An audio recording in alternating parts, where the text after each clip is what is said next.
Hello, BookTube. What's the end of March? Monday is April Fool's Day. And in addition to everything else, that also means April TBRs here on BookTube, where booktubers say the things that they're looking forward to, the things that they're intrigued by, the things that they are going to read, or at least they dream about reading. And I like to be in on the fun. I like to do that same thing on this channel myself. But I read new books and forthcoming books almost exclusively. So my TBRs tend to be different. They tend to be TBR BYs, to be read by you. So I want to give you about 10 books that are coming out in April that I can wholeheartedly recommend. And once again, I've tried to spread them over a bunch of different categories instead of just making them all World War II histories. So we'll start off with fiction. And the fiction volume is something we've seen on this channel a couple of times now. We saw the advanced copy, and then months later we saw the finished copy. And that's Stephen Rowley's book, The Editor, about an up-and-coming struggling author who finally lands a professional editor, and it ends up being Jacqueline Kennedy Onassis, who was a book editor for a while, and her heart was really in it. It wasn't just a vanity job. And she had a weird kind of aptitude for the job. And I had a feeling before I read the book that it would be mostly saccharine, that it would be a TV movie in the making. But it's much more than that. It is so emotionally adroit.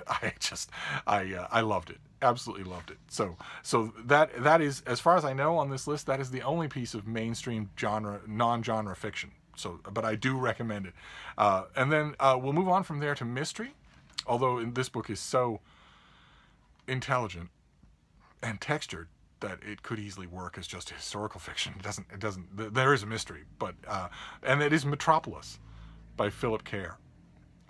It's a Bernie Gunter novel. The author is now dead. So, and this book was with his publishers when he died. So this will probably be the last Bernie Gunter novel that we ever read, unless his estate decides to let someone else write them. I hope, of course, as always, that decision is not made.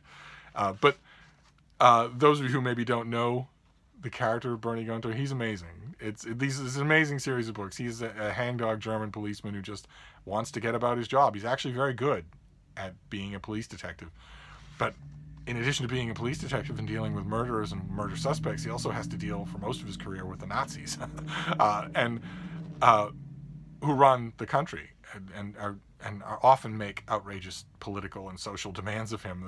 And he's on our side. He's one of the good guys, but he doesn't flee his country, and he doesn't collaborate any more than he possibly can. And this book, Metropolis, is something that the author promised for a long time, which is basically the origin story of Bernie Gunter. This takes us back to the 1920s and shows us his earliest cases, his earliest years, the beginnings of some of the behavioral tics that we see in later books. And it's wonderful. Heartbreaking, of course, to read, because there's the strong sense throughout the book that you're never going to read it again. You're never going to read this author again. In the best of all possible worlds, these books would have caught on to super popularity very early on, and we'd have twice as many of them. But I'll take what I can get. I highly recommend Metropolis. Then we're going to do 3 in a row now of, I don't even know what you'd call them. I wanted to call them graphic novels, but they're not quite. I want to call them art, but they're not quite. They are visual, though. They are all picture books. And the first one is a big thing. I've mentioned it on this channel before, but it's now out to non-specialty shops. It is now available to, bookstores. And it's from Marvel Comics. It's a big, thick thing, well over $100. It's the Savage Sword of Conan Omnibus Volume 1, collecting the old magazines of Savage Sword of Conan. They were black and white magazines put out by Marvel Comics 50 years ago that tell longer and slightly more risque or savage or violent adventures of Robert E. Hard's sword-swinging barbarian Conan. And they were meant to be, from the very beginning, they were conceived to be very different from the monthly color comic book that would have been on the spinner racks right next to Archie and Little Lulu. They were meant to be more adult. They were meant to be grittier and more novelistic. And most of them are, especially in this first volume.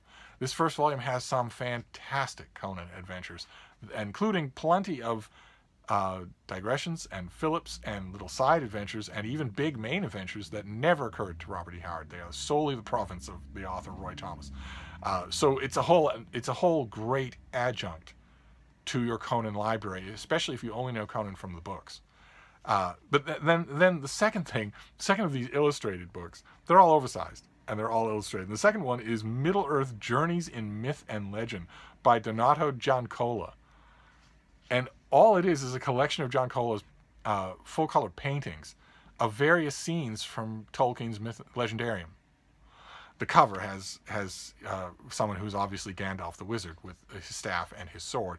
But the book is full of just eye-opening artwork because Giancola has the great stroke of inspiration. I don't know, maybe it's just the way he paints ordinarily. I haven't actually researched him, but throughout the book he has the great stroke of inspiration to paint these things in a hyper-realistic format. It doesn't. A lot of the paintings in these books don't seem like fantasy paintings at all. They seem like something that could come from the school of Vermeer or something like that. Oddly enough, that juxtaposition works. It really does. So this is a view of Middle-earth that you've never had before. Those of you who are Tolkien completists cannot miss this book. And then the last one is Space Battleship Yamato by Leij Matsumoto, which is a volume reprinting the classic the classic Matsumoto adventures of this spaceship fleeing an alien-occupied Earth in search of a weapon that can restore the planet. And these things had been reprinted in the West a few times with cheesy titles and usually chopped up. And this is a much better reprint, and it's much more respectful. So if old school anime science fiction adventure sounds up your alley, this is a valuable chance to get this all in one volume in the Western press. So those are three, I don't know what you'd call them, three picture books, three visual extravaganzas that are all so eye-popping. They're all so good in their own way that I had to recommend them. Then the next one is a kid's book, so also visual. It's a kid's picture book. It's by David Elliot, who I believe is a New Zealander, and it's called Oink. And it's about a little pig who comes across one of those old-fashioned big ceramic deep bathtubs, the ones with the lion claws for feet. That if you've ever been lucky enough to have access to one of those, they give you a bath that will well and truly set you on your feet. They are amazing. They used to be standard, but they aren't anymore. They're harder and harder to find. And this pig knows the bounty that he has. He's enjoying his bath when all of a sudden he is interrupted by other animals, by a donkey, and he's interrupted by animals that want to join him in the tub, and it becomes this raucous, horrible, crowded affair that's ruining his blissful bath. And he takes matters into his own hands and comes up with a way to regain his solitude, and it's hilarious. So once again, as is always the case when I recommend a children's picture book, this will entertain you in the privacy of your own reading room as much as it will entertain your kids if you read it to them out loud. So it's the perfect kind of kids picture book. And then the next category, we'll move on from kids to YA, to young adult. And with YA, it's the same thing as with kids picture books. For me, the mark of whether or not it's really good YA is if I don't feel like I have to make any concessions during the reading of the book. I'm sure you know what I mean. If you're reading a YA novel and you come across something and it creaks and groans, and inside you're thinking, oh God, and then sort of to save face for the book, to be nice to the book, you think, well, okay, it made me cringe, but it might work for a YA audience. That's bad. That's absolutely bad. First of all, it's not true. YA readers are the harshest readers of all. But in addition to which, there is only one standard for reading, period. So, and it's yours. So my standard for great YA that I really enjoy is when it doesn't make me feel that way, when I'm just reading it and loving it under its own conventions, but not with any concessions, not ever limping to its level.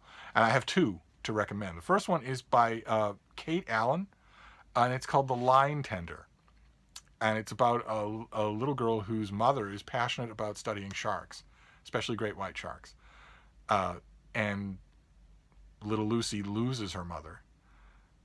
And a few years pass, she's still a little girl.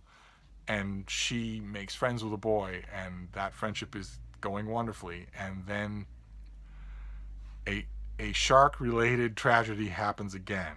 And it inflames Lucy, not with fear or with phobia, but with an increased passion for sharks, for studying them, for understanding their world. And through what on the surface seems like a nerdy fascination, she actually comes to a kind of peace, a kind of healing. And it's tremendously touching. The book is tremendously touching. You'd think, those of you who watch this channel would think, well, of course he went to it because it's all about sharks, but I quickly forgot about that. It could easily have been about butterflies. This author really knows what she's doing.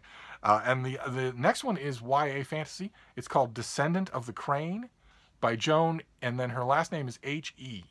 I haven't checked to see if that's he or hey, or but one way or another. The book is called Descendant of the Crane, and it's a fantasy novel about a young girl who's a princess, and her father, the king, is killed, and magic in this land has been outlawed, and she has to make seditious alliances, and all of that sounds fairly familiar. That has been the spine of many YA fantasy novels, but this one had heart.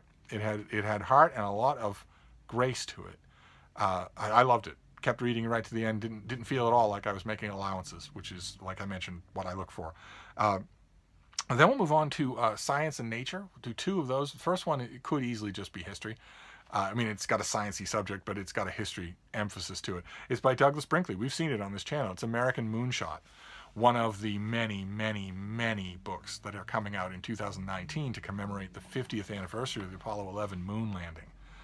And Brinkley decides to study the man behind that mission, not the astronauts, but President Kennedy. And the book is long, and it's elaborately detailed, and those of you familiar with Brinkley's writing will know he's a tremendously enjoyable companion on the page. He does not read like a historian at all, except that he brackets everything he does with lots of research. So the big surprise for me with the book, I've read as many Apollo 11 books as I could get my hands on. I will read every single one of them that comes out this year. I'm a big fan of the grand old NASA missions done with stone knives and bearskins, and yet men walked on another world. And I was expecting that, and I was hoping that Brinkley would do a really good job with that, and he does. But the thing that I wasn't expecting, that I really liked, is that this is a biography of John F. Kennedy, and a really good one. So that it's a kind of science slant to it, but it could easily be biography or history. But the other one is much closer to nature, much closer to a nature book. Although, again, tangentially, it's by Leshko, and it's called Allowed to Grow Old, and it's a picture book. Although there's quite a bit of prose in it, but it's mostly a picture book, and it is one heartbreaking photographic portrait after another of livestock animals in sanctuaries, saved from the livestock industry and allowed to grow old on sanctuaries. Most livestock animals are killed and butchered within their first year of life. So most people have never seen an old pig, an old dairy cow, an old turkey or chicken. Most people have never seen a picture of such things, and certainly most people have no idea what those animals are like at that age. And these animals are. They have reached their old age, the natural age of their species. And the photographer got to know them. Quite a few of them have hang-ups about humans, as you might guess. This photographer got to know them, hung out with them until their defenses were down in order to get these pictures. And they're amazing. They're absolutely amazing. If you can look at the portraits in this book and think anything other than, that's another person, that's my grandmother. If you can look at the portraits in this book and still think food, I don't think you can. so I strongly recommend it. And then we'll move on to biography. In this case, for this list, there's only one biography. Not to say that it's the only one worth reading in April. There are plenty that are coming out that are worth reading in April, but this is the only one I wanted to put on this list. It's The Matriarch by Susan Page. I've mentioned it a couple of times on this channel. It's her new biography of Barbara Bush, the wife of President George H.W. Bush. And as the title suggests, the matriarch of the Bush political dynasty, and a firecracker, a bit of a wisecracker in her own right, who was famous. Let's keep in mind. Let's not let the gauzy afterglow of history blind us to the fact that a lot of her firecracker quotes were horrifying, horrifyingly racist, horrifyingly insensitive. But there were quite a few others too, and Susan Page appears to have been given quite a bit of access to Bush family records. So it ends up being a fairly touching account. Certainly in terms of First Lady biographies, it's must-reading. Then we'll move on to history. 3 books in history. The first one is immense. It's a big fat book, and it's on a gigantic subject, like 4,000 years of history. It's by Tim Mackintosh-Smith, and it's called simply Arabs. And it's a gigantic 1-volume history of Arab civilization, Arab cultural development, various Arab nations. One of a list of gigantic syntheses like this that have appeared in the last 3 or 4 years, almost all of which have been really good. And this one, it joins those ranks. This belongs on the same shelf as those other books. This is very good, steep, very thought-provoking, and written with an old-fashioned style historical grandiosity that I really appreciated, and it was a gamble on the author's part. I'm sure that the author's probably aware that the market doesn't bear so much volumes written like that anymore, and wrote it anyway that way, so I really appreciate it. The next one we've seen on this channel, it's by Jared Cohen. It's Accidental Presidents. I loved it. I thoroughly loved it. It's a big book about taking a look at the 8 men who in American history have become president without planning to, through one circumstance or another. And the author does a great job with their individual potted biographies, and also a great job on how the fact that you came to power without ever having promised anything to an electorate can affect your decision making once you're in office, for good or ill. It's one of those multi-administration, multi-decade, multi-century presidential biography sweeps, biographical saga that really works well. Those kinds of books are either extremely dumb airport fare, or they're legitimately important contributions to the study of the American presidency, and this one is the latter. And then the last one is a great big thing. It's a doorstop by Ian Kershaw. It's part of the Penguin History of Europe, and this one is The Global Age, and it covers from 1950 to 2017. So 1950 to 2017. It covers the lifespan of its readers, basically. And Kershaw's fantastic. He's a fantastic historian, fantastic popular historian, fantastic at keeping a gigantic book. This is like 700 pages long. Fantastic at keeping books like that light on their feet and readable. And this one is, it's not the only book on that period by a long shot, but it's well worth your time if you're a reader of history. And then we'll wrap up with romance. We'll wrap up with my darling romance. This is by Madeline Hunter. It's Never Deny a Duke. This is the third and I think the final book in the Decadent Duke series. If I'm counting correctly, the main character, the Duke in question in this latest volume, is the only one of the 3 Decadent Dukes who has yet to be married.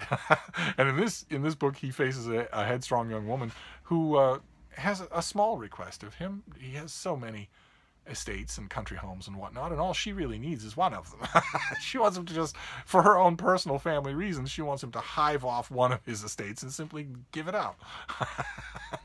This is a kind of, she has right on her side, but even so, it's the kind of silly premise that this author does really well, really, really well.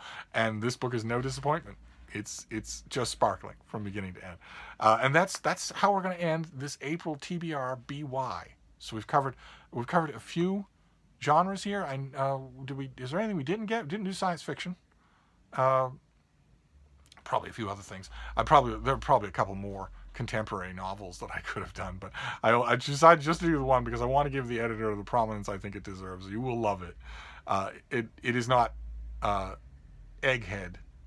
It is not steep and hyper-intellectual contemporary fiction by any means. It's just very enjoyable, much along the lines of Less. Not at all the same kind of book, but except in a couple of elements. There's, like with Less, which won major awards, became a bestseller. Like in that book, so too in this one, for instance, the main gay plot is just totally mainstreamed. It's nothing we're supposed to think about. It's no big deal.